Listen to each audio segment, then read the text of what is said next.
Hey everyone, and welcome to The Explainer. Today, we are looking at something absolutely fascinating: how we maintain pure, absolute trust in a completely virtual environment. Think about it.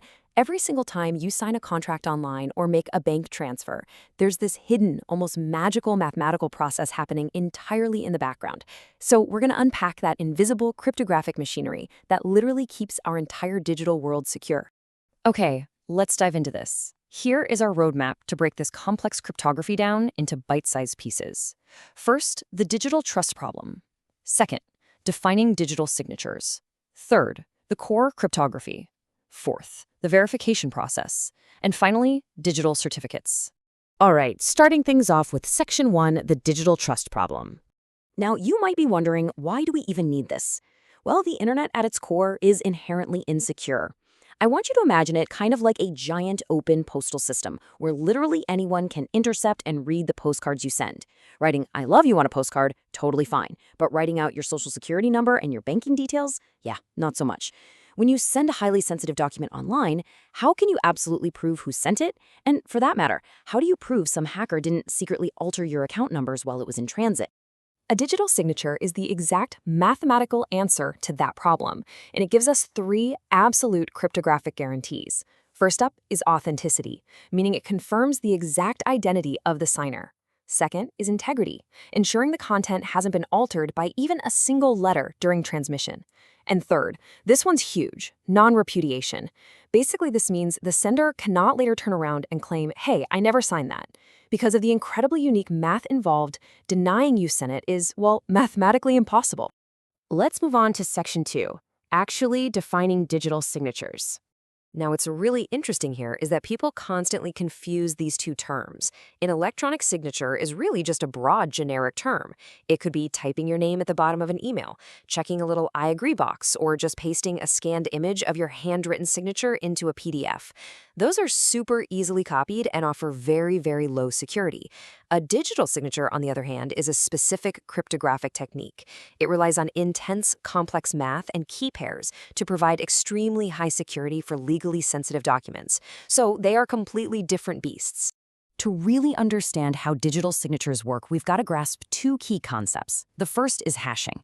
See, instead of applying complex math to a massive 100-page document, which would be agonizingly slow, we run the document through a one-way mathematical algorithm called a hash function.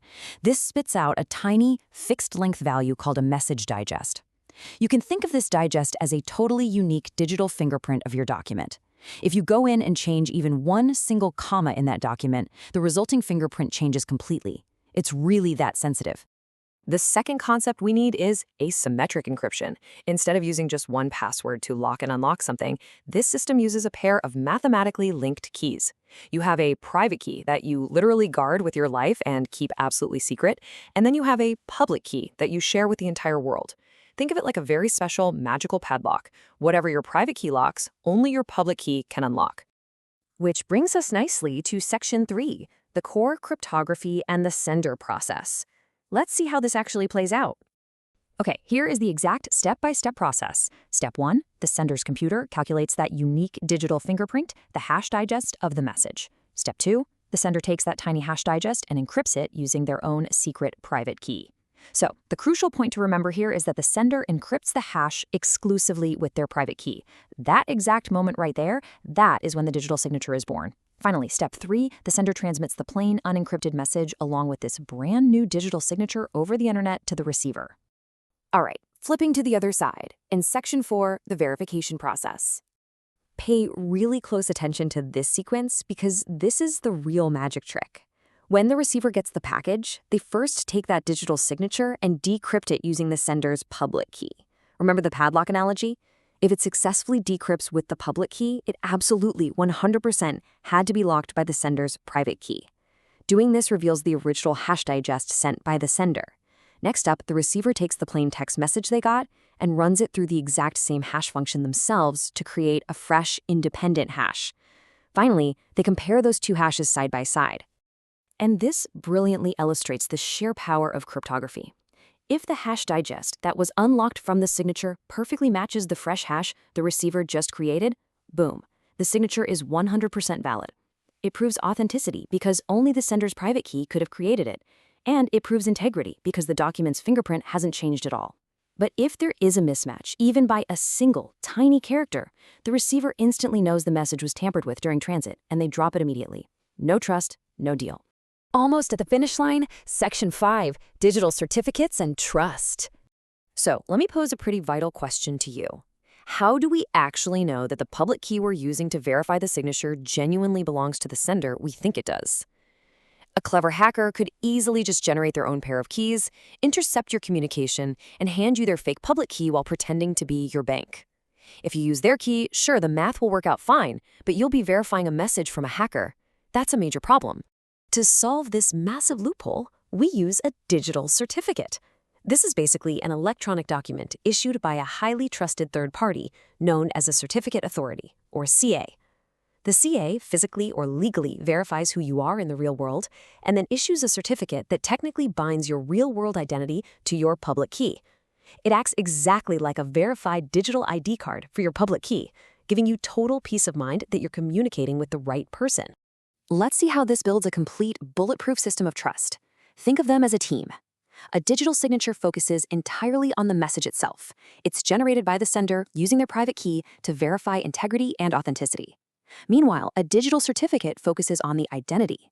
It's issued by a certificate authority to verify that the public key genuinely belongs to that specific sender. They are distinct concepts, for sure, but they work perfectly hand in hand. And honestly, our real-world reliance on this system is absolute. This exact cryptographic process is taught in university technology courses because it is the actual backbone of our society. It actively secures legally binding contracts, massive corporate sales agreements, fraud-proof financial invoices, and highly sensitive healthcare patient records from any unauthorized modification. It's everywhere.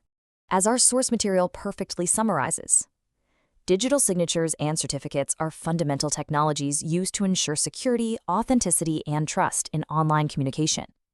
Without these mathematical locks and keys, and without this intricate, invisible dance of hashing, encrypting, and verifying, the modern digital economy simply could not function. The whole shebang would be completely vulnerable to impersonation and fraud. So I'll leave you with this final, somewhat provocative thought. We've established that the ultimate proof of your digital identity, your ability to sign legally binding documents and authorize big transactions, rests entirely on the secrecy of a private key. If our entire digital world relies on the absolute security of these hidden private keys, well, how secure is the device you are watching this explainer on right now? Make sure your keys are safe. Thanks for hanging out with me, and keep learning.